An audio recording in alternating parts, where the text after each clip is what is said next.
On today's episode of Mark Fisher Outdoors, I'm going to review some of the tips that we've given in the past on previous episodes that I put to the test on Sam Rayburn, and I got some positive feedback for you about how things worked out using those techniques.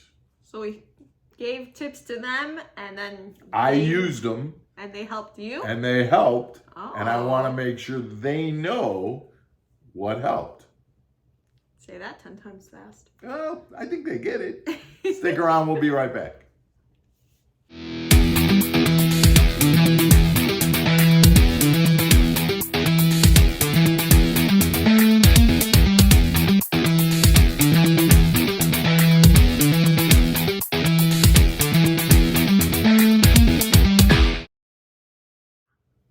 Welcome back to the channel, everybody. I'm Mark Fisher. I'm Megan Fuller. Guys, before we get started, I just want to please subscribe to the channel if you haven't already. We are asking and begging and pleading, please, subscribe to the channel. We know a lot of people watch our content, and we just like you to be part of the Mark Fisher Outdoors community by hitting that subscribe button and sending us a comment, hitting that thumbs up. So, Megan, today what we're going to be talking about are tips that we've given in previous episodes of Mark Fisher Outdoors that I have now tested on the water, and I'm coming back saying, hey, you know that drop shot knot? It works, okay? Fish have been caught. Fish have been caught, and not only that, but it's working better than some of the other ways. So let's talk about some of these things that we've gotten into. The Evo was a bait that I was looking forward to using on Rayburn. I liked I liked the colors of the new Evos. I liked the fact that I could throw it around wood. I liked the fact that it still darted and hunted real well. Okay. That Evo was a fish catching dude in the grass on Rayburn. Now, granted, they were 2-pounders, 2.5-pounders, but if there were bigger fish, it would have worked. Okay.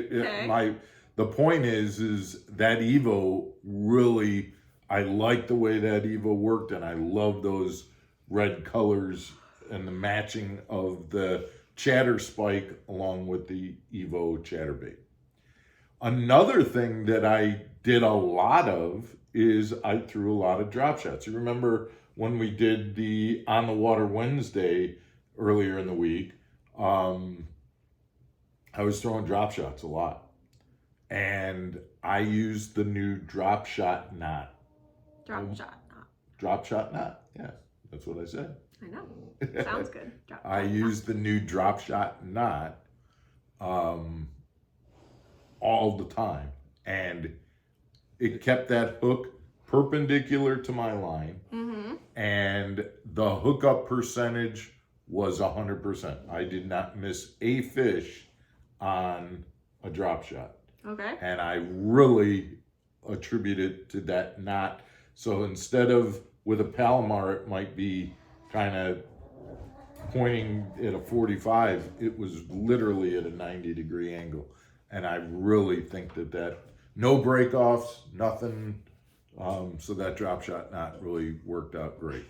The other tip that we gave earlier this week was about stowing the drop shot.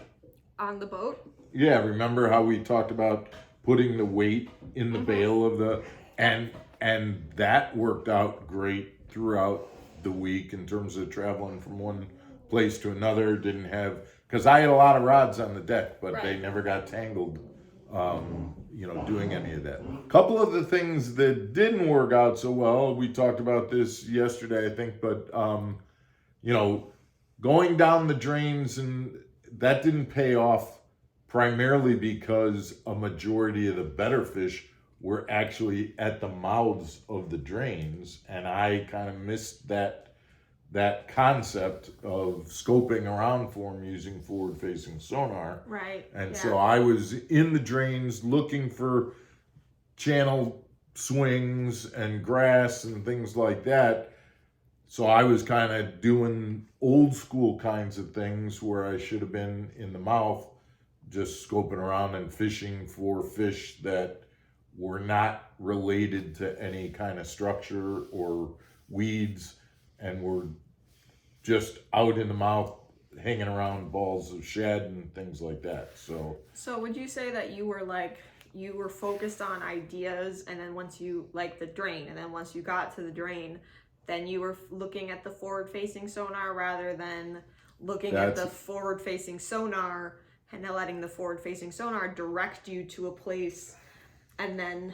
You just hit, that's perfect. What you just said is exactly the mistake I made. I was going to a location in the drain and saying, okay, I'm thinking the fish should be here. Let's scope around and see. Oh, there's one. Okay. Instead, guys were when they saw one and then went to another place and saw one, they used the forward-facing sonar to move out to it and say, oh, here's 50. This is a better place to be. Right. And so that's what they used the forward-facing sonar to find the fish in the first place. I was using it after I went to a place that I theorized was supposed to have fish. Right. And that was the backwards part. Yeah. So it sounds like you had some really good, like some things you can really take away from your time at Sam Rayburn, though. You had some good experiences. I think from a standpoint of just going back, it's one thing to do a video and say, hey, here's how you tie a new drop shot knot.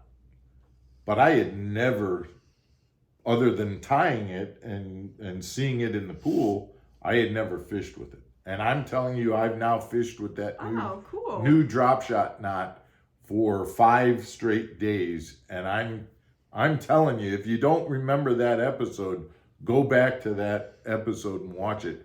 That is by far the way that I am tying a drop shot from now on. Awesome. It is ingrained. The Palomar knot is no longer being used for my drop shots because I've tested it now and am using that for sure. Again, when it comes to putting the weight of the drop shot in the bail and keeping it untangled, that's the way I'm doing that from now on. Those Evo baits, I 100% like the Evo baits as much, if not better, than the jackhammers. You mentioned about the weight. Remember you mentioned about the weight being back on the hook? I think that has... You brought this up. You brought it up like, is this kind of like the hover rig where it's centering the weight back?